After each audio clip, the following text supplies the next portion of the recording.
Hi hello ನಮಸ್ತೆ, ನಾನು ನಿಮ್ಮ Teju Anand. Welcome back to Teju ಕನ್ನಡತೆ ಯೂಟ್ಯೂಬ್ ಚಾನಲ್. ನಾನು ಇವತ್ತಿನ ವೀಡಿಯೋದಲ್ಲಿ ಮಜ್ಜಿಗೆ ಮೆಣಸಿನ್ಕಾಯಿ ಯಾವ ಥರ ಮಾಡೋದು ಅನ್ನೋದನ್ನು ನಿಮಗೆ ತಿಳಿಸ್ಕೊಡ್ತಾ ಇದ್ದೀನಿ. ತುಂಬ ಚೆನ್ನಾಗಿ ಬರ್ತಾ ಇದ್ದಾವೆ. ನಾನು ಈಗ ಒಂದು 3 ಟೈಮ್ ಮಾಡಿದ್ದೀನಿ. ತುಂಬಾ ಚೆನ್ನಾಗಿ ಬರ್ತಿದ್ದಾವೆ. ಈ ಪ್ರೊಸೆಸಿಂಗ್ ನೀವು ಫಾಲೋ ಮಾಡಿದರೆ ತುಪ್ಪದಲ್ಲಿ ಮೆಣಸಿನ್ಕಾಯಿ ಕರೆದು ತಿಂದಿರೋ ಫೀಲ್ ಅಂತೂ ಪಕ್ಕಾ ಆಗುತ್ತೆ.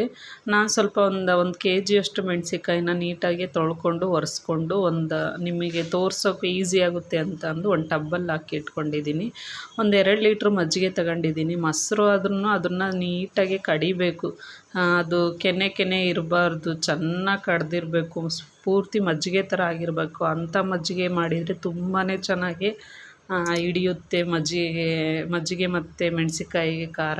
ಮೆಣಸಿನ್ಕಾಯಿನ ಈ ಥರ ನೀಟಾಗಿ ಅರ್ಧಕ್ಕೆ ನಾನು ನೋಡಿರಿ ಸೂಜಿಯಲ್ಲಿ ಈ ಥರ ಹೋಳು ಮಾಡ್ಕೊಂಡಿದ್ದೀನಿ. ಪೂರ್ತಿ ಲಾಸ್ಟ್ವರೆಗೂ ಎಳಿಬಾರ್ದು. ಯಾಕೆ ಅಂದರೆ ಅದು ಕರಿದ ಮೇಲೆ ಒಂಥರ ಎಣ್ಣೆಲಿ ಹಾಕಿದ ಮೇಲೆ ಆ ಕಡೆ ಒಂದು ಪೀಸು ಈ ಕಡೆ ಒಂದು ಪೀಸ್ ಆಗುತ್ತೆ. ನಡತಕ್ಕೆ ಸ್ವಲ್ಪ ಗೆರೆ ಮಾಡಿ ಲಾಸ್ಟು ಪೂರ್ತಿ ಸೀಳಬಾರ್ದು. ಎಣ್ಣೆಲಿ ಹಾಕಿದಾಗ ಅದು ಪಾರ್ಟ್ಸ್ ಬೇರೆ ಆಗಿರುತ್ತೆ. ಮಜ್ಜಿಗೆನ ಈ ಥರ ನೀಟಾಗಿ ಹಾಕಬೇಕು. ನೀಟಾಗಿ ಹಾಕಿ ಕಲ್ಲುಪ್ಪನ್ನು ಸೇರಿಸ್ಬೇಕು.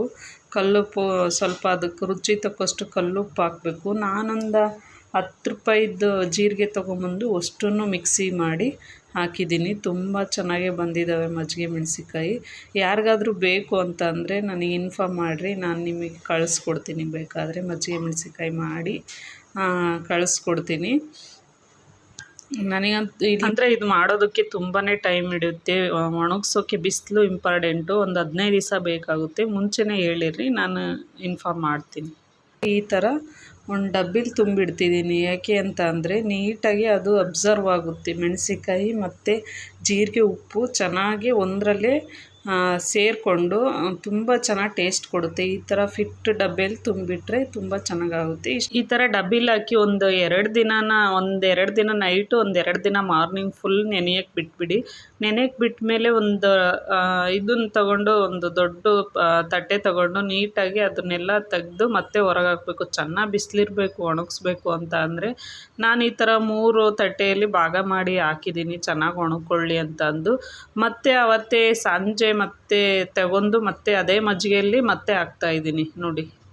ಅದೇ ಮಜ್ಜಿಗೆಯಲ್ಲಿ ಮತ್ತೆ ಹಾಕಿದರೆ ಇನ್ನೂ ಚೆನ್ನಾಗಿ ಅಬ್ಸರ್ವ್ ಆಗುತ್ತೆ. ಸ್ವಲ್ಪ ಒಣಗಿರುತ್ತಾ, ಮತ್ತೆ ಸ್ವಲ್ಪ ಅದೇ ನೀರಲ್ಲೇ ಹಾಕಿದರೆ ಚೆನ್ನಾಗಿ ಹೊಂದ್ಕೊಂಡು ಮತ್ತೆ ಚೆನ್ನಾಗಿ ಉಪ್ಪು ಖಾರ ಎಲ್ಲ ಹಿಡಿಯುತ್ತೆ. ಅದನ್ನು ಮತ್ತೆ ತೆಗೆದು ಇನ್ನೂ ಒಂದು ಸರಿ ಒಣ ಹಾಕಿ ಮತ್ತೆ ಇದರಲ್ಲೇ ಹಾಕಬೇಕು. ಬೆಳಗ್ಗೆ ಒಣ ಹಾಕಬೇಕು, ಸಂಜೆ ತೊಗೊಂಬಂದು ಹಾಕಬೇಕು. ನೋಡಿರಿ, ಇದು 3ನೇ ದಿವಸಕ್ಕೆ ಈ ಥರ ಕಲರ್ ಬಂದಿದೆ. ತುಂಬಾ ಚೆನ್ನಾಗಿ ಕಲರ್ ಬಂದಿದ್ದಾವೆ ಮಜ್ಜಿಗೆ ಮೆಣಸಿನ್ಕಾಯಿ. ಈ ಥರ ಒಣಗಿಸ್ಬೇಕು, ಮತ್ತೆ ಒಳಗೆ ಹಾಕಿ ಚೆನ್ನಾಗಿ ನೋಡಿರಿ, ಈ ಥರ ಒಣಗಿದ್ದಾವೆ. ತುಂಬ ಚೆನ್ನಾಗಿ ಟೇಸ್ಟ್ ಕೊಡ್ತವೆ. ಯಾರಿಗಾದ್ರೂ ಬೇಕು ಅಂತಂದರೆ ನನಗೆ ಕಮೆಂಟ್ ಸೆಕ್ಷನಲ್ಲಿ ತಿಳಿಸಿ ನಿಮ್ಮ ಅಡ್ರೆಸ್. ಅದನ್ನೆಲ್ಲ ನಾನು ಅದರಲ್ಲೇ ನಂಬರ್ ಹಾಕಿರಿ. ನಾನು ನಂಬರ್ ತೊಗೊಂಡು ಫೋನ್ ಮಾಡಿ ನಿಮಗೆ ಕೊರಿಯರ್ ಮಾಡ್ತೀನಿ. ಇಷ್ಟ ಆದರೆ ಲೈಕ್ ಮಾಡಿ. Bye friends.